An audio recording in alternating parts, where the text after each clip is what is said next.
last time we started discussing section 8.2, which is integrating trigonometric functions, powers of trigonometric functions. So we discussed how to integrate even and odd powers of sines and cosines, and well, so in the case of cosines and sines being odd, what we did is save one power of each and then write everything in terms of the other of the co-function in this case, so we can later use substitution using that factor that we saved with the remaining parts of the integral. However, for even powers of cosine and sine, well, we're going to do our first exercise about it. Well, so we essentially have a couple of identities that are typically called the half angle formulas, but I'd rather call them power reduction formulas, so I think it's easier to call them that way, because what we do essentially is reduce the power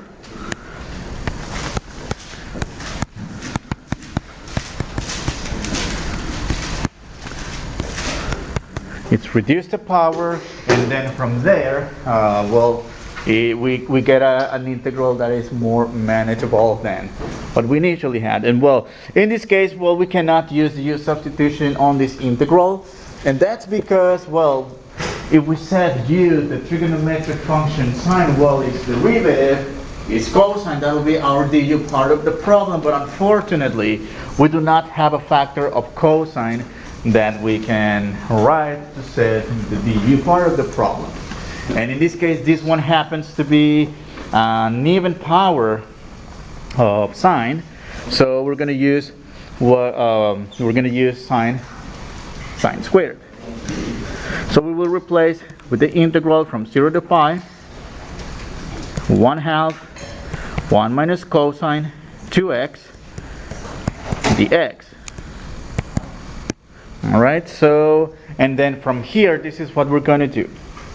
I will take out the 1/2 outside of the integral, and because we have two terms here, I'm going to write this integral as two terms, two integrals, and that's 1/2 the integral from 0 to pi with respect x minus 1/2 the integral of pi cosine 2x dx. And these two integrals can be evaluated very easily. Well, the integral of the x, which is just x, times 1/2, of course, and minus the integral of cosine, which is sine,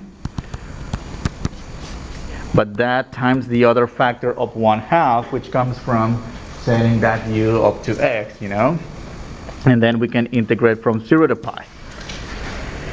So from here, let's reduce the 1/2 times 1/2 to give us a 1/2 x minus 1/4 sine 2x from 0 to pi, which equals, from here we may now use the fundamental theorem of calculus, evaluate at the upper limit minus evaluate at the lower limit. So 1/2 times pi minus 1/4 sine of 2 times pi. Alright, that's the evaluation at the upper limit. Now the evaluation at the lower limit, which is 0, well, what happens if we plug in a 0 here? 0. What happens with sine of 2 times 0, which is actually sine of just 0? It's all 0, so how about minus big 0? And what is sine up to pi? That's also a 0, right? That's also 0, and final answer will be simply pi over 2. Okay? So that's one example, one very brief example on how we use the power reduction formula or half angle formula, however you want to call them. And we use this kind of identities whenever we have even powers of sine and cosine.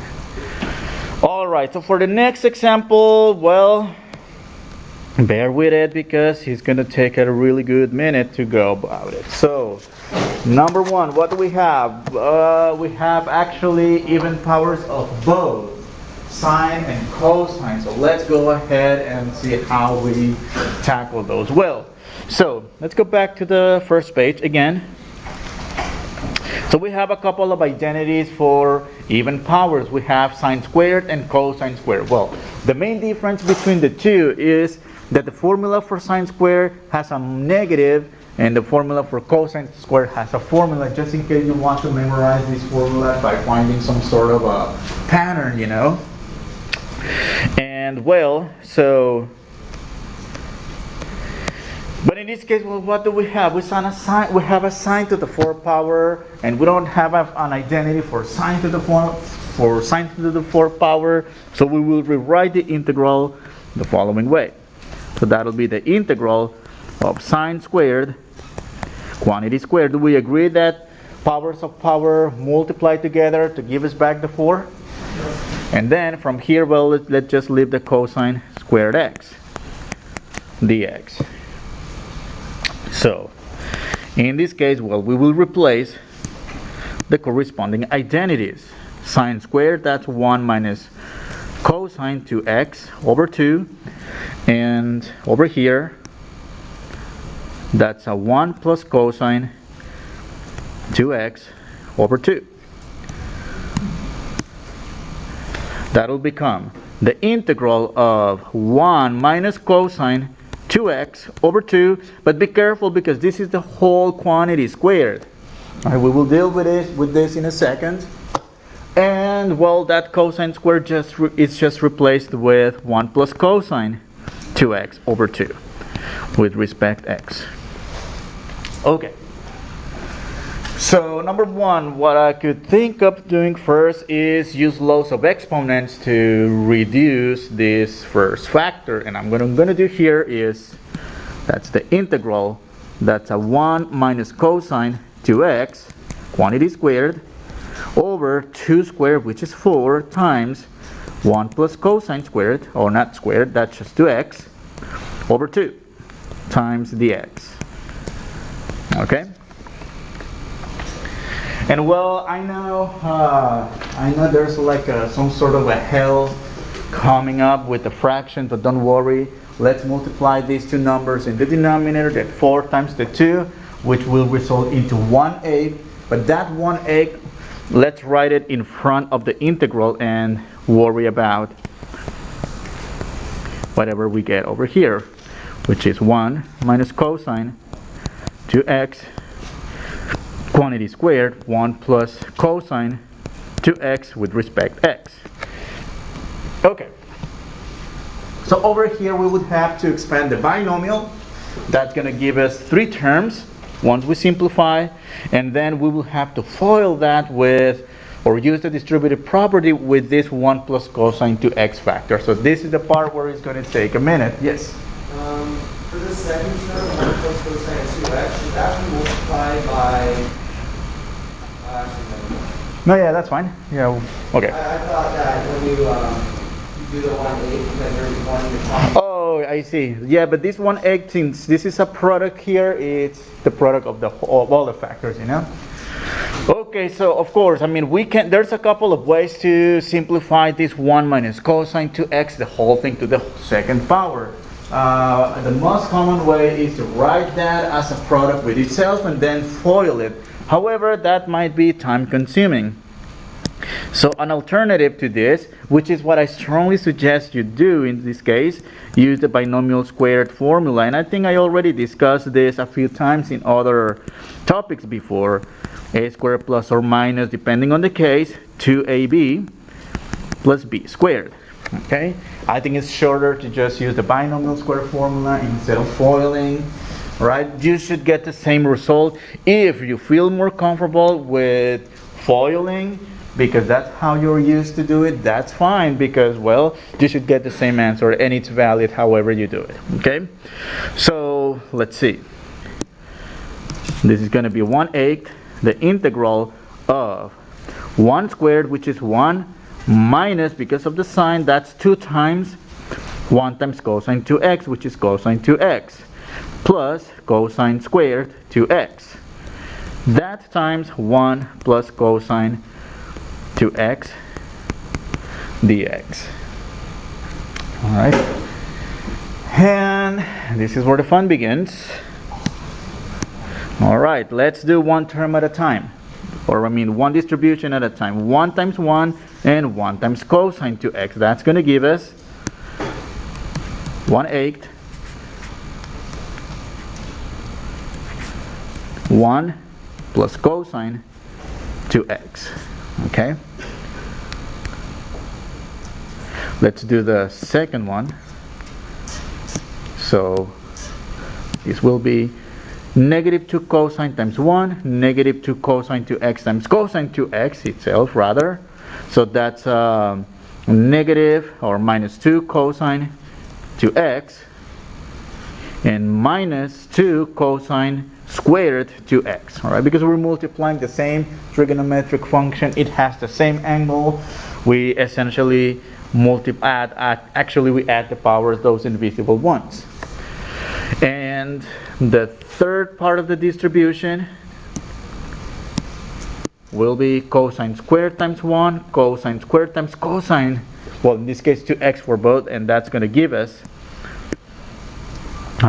plus cosine squared 2x and plus cosine cubed 2x dx. Alright, well, before attempting to compute any integrals right here, my advice is to look for any like terms, and in fact we have a couple of like terms here. Number one, the cosines 2x to the first power, this one right here with that one right there, and we also have another group rather of like terms, in this case the squares of cosines 2x, which I'm going to label with 2 bars. The 2 bars for the squares, the 1 bar for the power 1. The constant terms, the 1, we don't have any other constant to combine it with, and we don't have any cubed powers to combine it with, so we're essentially done with those two. Okay, let's see what we got. So that's 1/8 integral of 1. So 1 cosine minus 2 cosines, that's going to be negative 1 cosine. And also negative 2 cosine squared plus 1 cosine squared, that's a negative cosine squared. And plus the cosine cube. Alright. The next part right here would be to what's it gonna be here? That's the wrong one. Okay, I'm going to split this into not two, or actually 4 terms, 4 integrals, and we will analyze each case. So 1/8 the integral of the x, because that's simply 1 times the x, that's just going to be the x, minus 1/8 minus, because of the sign of the second term, the integral of cosine 2x, and then another minus 1/8 and cosine squared 2x and plus 1/8 cosine cubed 2x. Okay, and dx. Yes. All right. Well, the first 2 integrals we may go ahead and just compute them. However, I would wait until the end, because we will be able to combine like terms in terms of integrals. You'll see how this is going to work. In the meantime, let's leave everything in terms of integral, and once we're ready to get all the integrals to be integrated, to be evaluated, we will go ahead and do that. So number 1, what do we have right here? Well, again, the first 2 are really easy to integrate. That's just the integral of dx, and that's just the integral of cosine. I mean, with the corresponding coefficients, don't forget that part. However, the third integral, we have an even power of cosine, so we will have to use power reduction formula. And for the fourth integral, we have an odd power of cosine right here, so we will have to go back to the strategies of odd powers of sines and cosine, which in this case is to save one power of cosine, we multiply it with the dx, and then that will serve as the u du part of the problem when we use the trig identity to replace the other factors of cosine in terms of sines. So let's go ahead and do that. So that's 1/8 integral dx minus 1/8 integral of cosine to x dx minus 1/8 times the integral. I'm going to write it as 1/2 cosine squared to x. Oh, no. That's not what it is. That's 1 plus cosine to x. Oh, be careful. What would happen here? It would become 4x, right? Because, okay, let me go back to this. So, let me go back to the formula over here. So, every time we use the power reduction formula, the power reduces, but the angle doubles. For example, what if I had something like sine squared of 7 theta? What would be its power reducing formula in this case? 1 minus cosine of 14, right? So the angle doubles, but the power reduces. So, and that's what's going to happen here as well. Well, so we already have a 2x. That should become a 4x, all right? And that's 1/8 integral of cosine cubed. Oh, no, not cubed, that's squared. 2x times one of the factors that we will save to use it as the du part of the problem. That's cosine 2x dx, all right?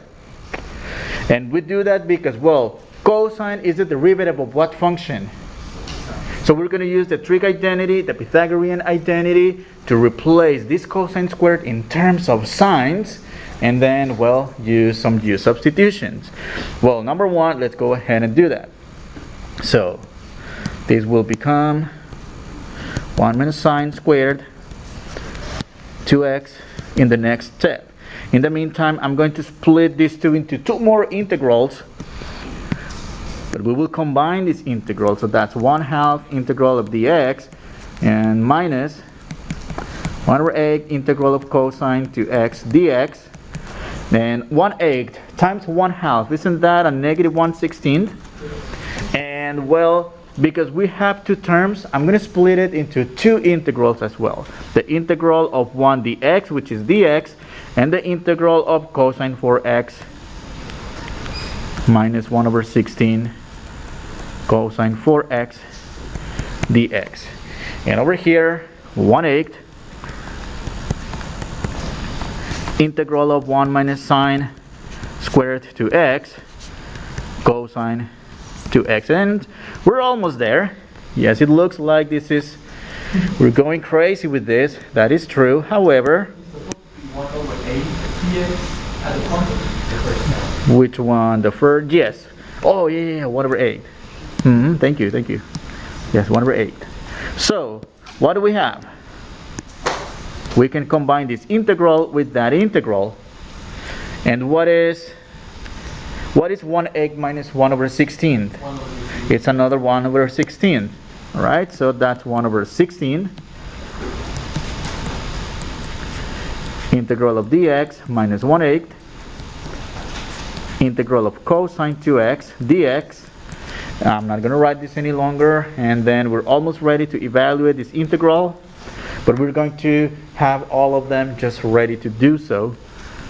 Cosine 4x dx plus 1/8 integral. Oh, here is where we can do the u substitution. So be careful. U equals to sine 2x du equals 2 cosine 2x dx, which means that cosine 2x dx equals to 1/2 du. I'm going to need some space in here. Alright, that's good enough. Alright. So this will be 1/8 1 minus u squared times cosine to x dx, which is 1/2 du. And before computing the integrals, let's multiply the 1/8 with the 1/2 to give us a 1/16.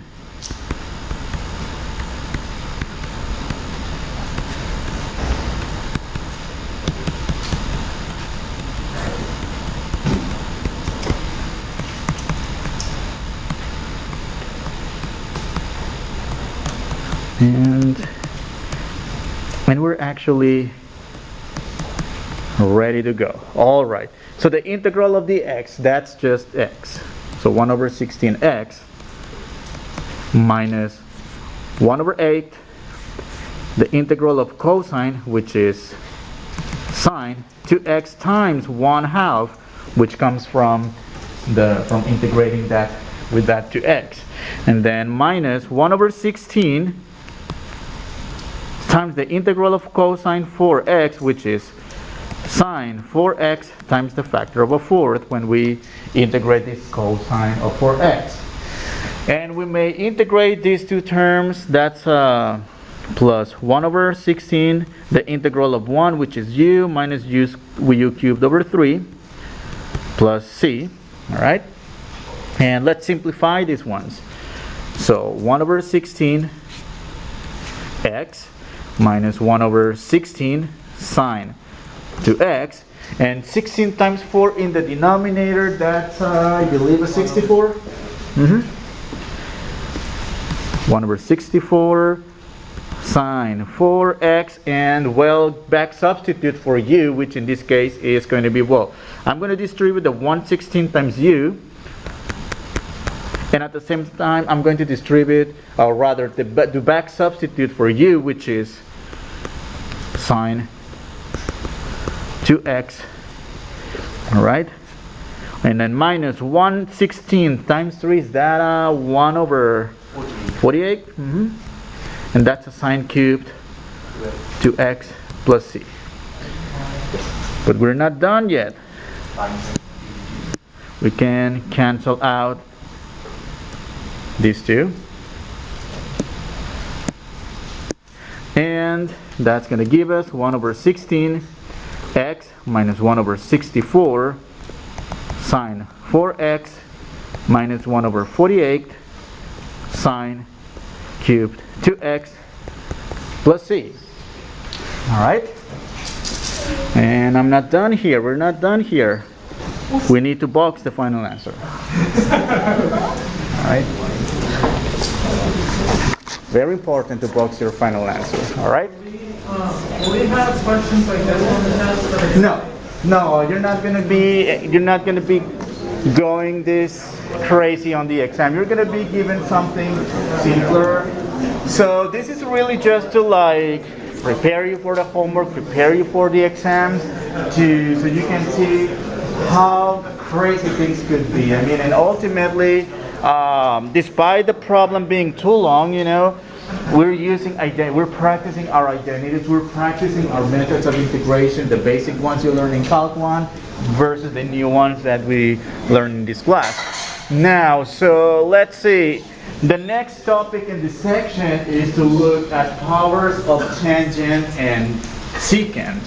And well, unfortunately, the guidelines for this kind of integrals are not as well defined as the ones for sines and cosine. I mean, sines and cosine of the above powers, say 1 power, and you know the rest of the drill. Even powers use power reduction formulas. But right here, notice we only have, in our strategy guide here, we have secant to be even and tangent to be odd. We don't have anything for secant to be odd and tangent to be even, but we will have those kind of integrals, but those are going to be using different techniques, as you will see later. Well, So whenever we have a secant to be an even power, this is what we have to do.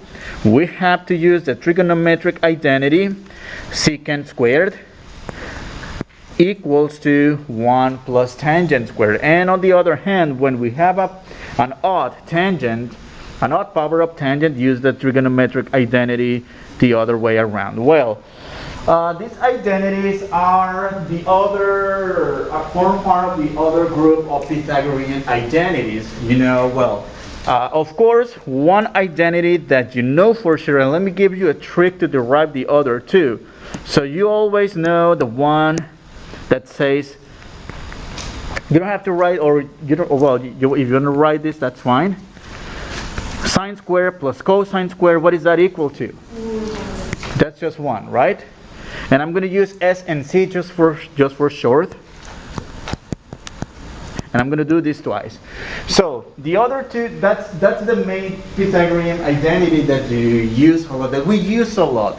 The other ones, the ones that involve tangent and secant and cosecant and cotangent, most of the times you have to go through the book, to the back side of the book with a more formula sheet, or Google it up, right? However, on an exam or a quiz, you won't have a book available, you won't have those notes available, and even the internet on your phone, you won't be able to use it. But let me show you a trick to obtain these other two identities. Well, on the first case, how about divide all terms by cosine squared and divide by sine squared?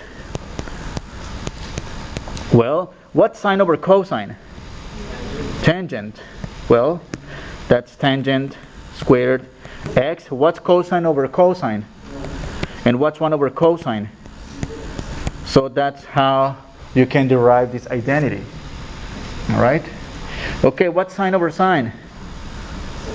1. What's cosine over sine?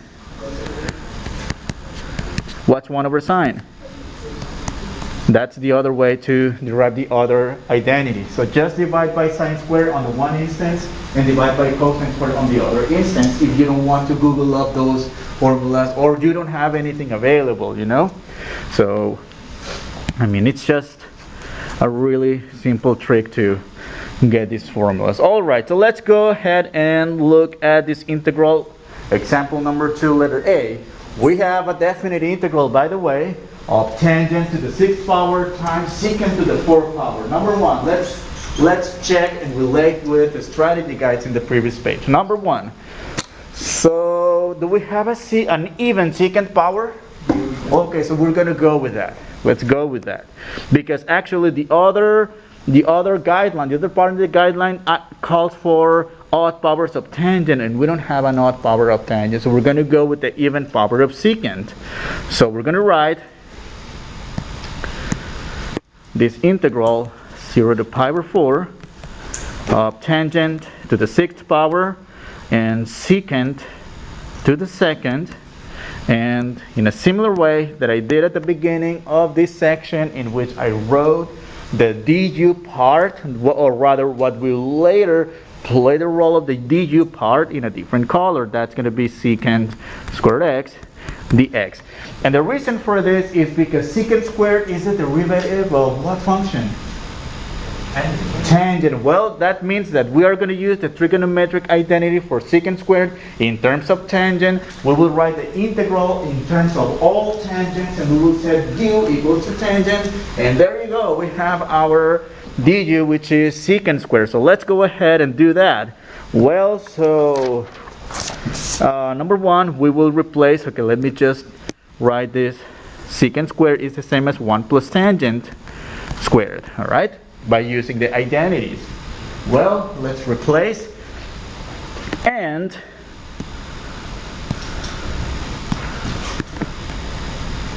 that's the integral 0 to pi over 4. That's tangent to the 6 times 1 plus tangent squared secant squared x dx.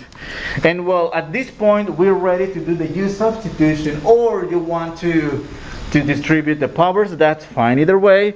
So I'm going to do the u substitution at this point. So u equals to tangent. So that's the purpose of saving 2 powers of secant, because that secant square isn't it the du of tangent? And we're ready to hit the road with this integral. So that's the integral. I'm not going to write this in the limit of integrations here because we have a new variable in terms of u, and that's a u to the 6 times 1 plus u squared du, and that's the integral of u to the 6 plus u to the 8 du. Alright, so u to the 7th over 7 plus u to the 9th over 9, and back substitute for this, that's tangent, and I'm going to write it this way with parentheses because we're going to evaluate this time. Tangent to the 9th over 9 from 0 to pi over 4. Alright, so let's go ahead and do this too. Trust me, it's going to be very, very short. We're almost there. So what's tangent of pi over 4? That's 1. That's 1. That's correct. That's 1. And well, okay, what happens when we evaluate at the lower limit? What's tangent of 0? 0. Do we really need to plug it in? What do we do?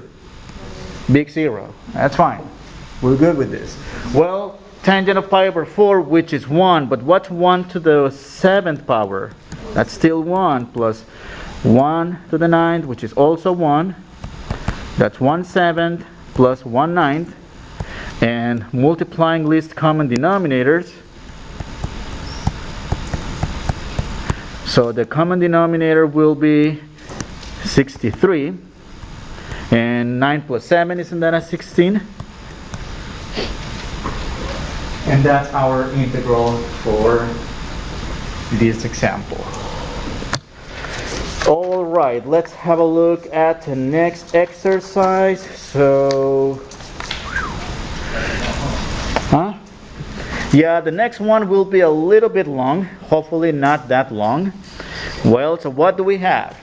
For letter B, Odd power of tangent. so we have odd powers of tangent, right? So when we observe the parity of the powers, yes indeed. Well, we have an odd power of secant, but we don't have anything regarding odd powers of secant. We only have a guideline for the odd power of tangent rather. So let's see, what do we do in that case?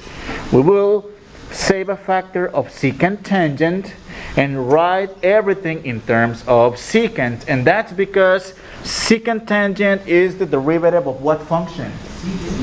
Secant, right? So that's why we write everything in terms of secant. So when we set our u equals to secant, our du will be that factor secant tangent that we saved from the very beginning. So let's go ahead and do that. Number 1, so that's the integral tangent to the 4th secant to the 6th times secant tangent. Alright, and in this case, hold on, we don't have, d theta, very important. We don't have an identity for tangent to the 4th. However, we can rewrite tangent to the 4th as tangent squared, quantity squared, secant to the 6th, and secant tangent. All right. Okay, so we have the identity that we need. We have it at the top right here. Well, actually, I don't want to scroll to the top. I will just give you the identity. That's going to be replaced with secant squared theta minus 1. And again, where do these identities come from? Well, if you don't know them by heart, well, you can start with sine squared plus cosine squared and divide all terms by cosine squared to get that identity, and then solve for the required identity. Of course, like solving an equation. And well, so what do we have? Okay, yeah, that's the integral of secant squared theta minus 1 quantity squared times secant to the 6th times secant tangent. All right, and so what else do we have? So from here, okay, at this point, notice we have everything in terms of secant. However, let me actually write this with the other color, so you can still see the color coding for the U part, the DU part. And well, number one, we have everything in terms of secant. So at this point, we may go ahead and do the U substitution. U equals to secant, and du tangent theta, d theta. Don't forget our d theta. So we may go ahead and write everything in terms of u. So that's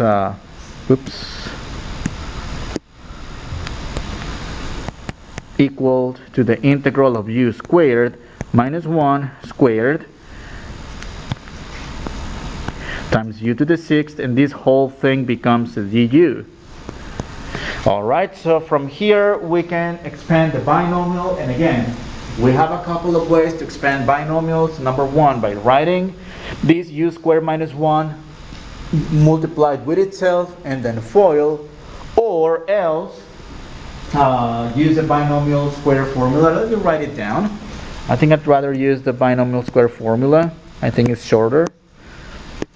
So a plus or minus b quantity squared, that's an a squared plus or minus 2ab plus b squared.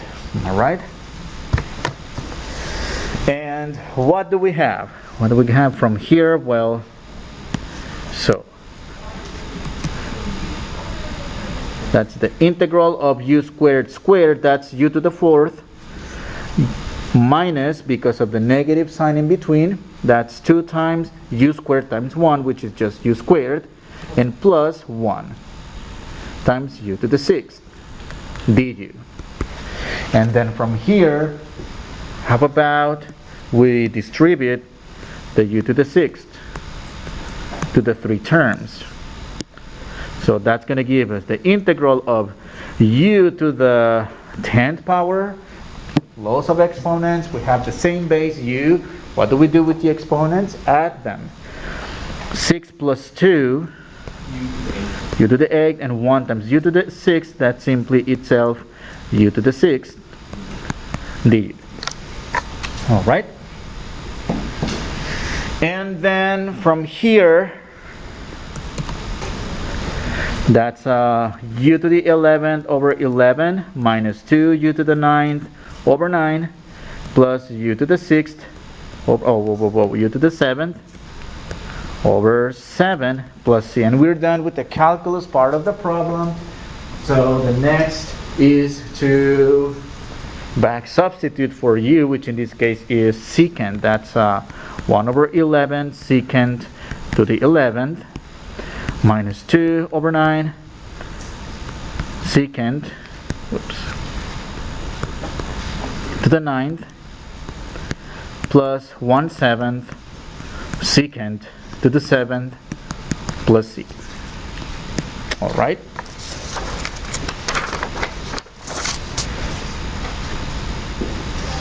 Any questions about this one?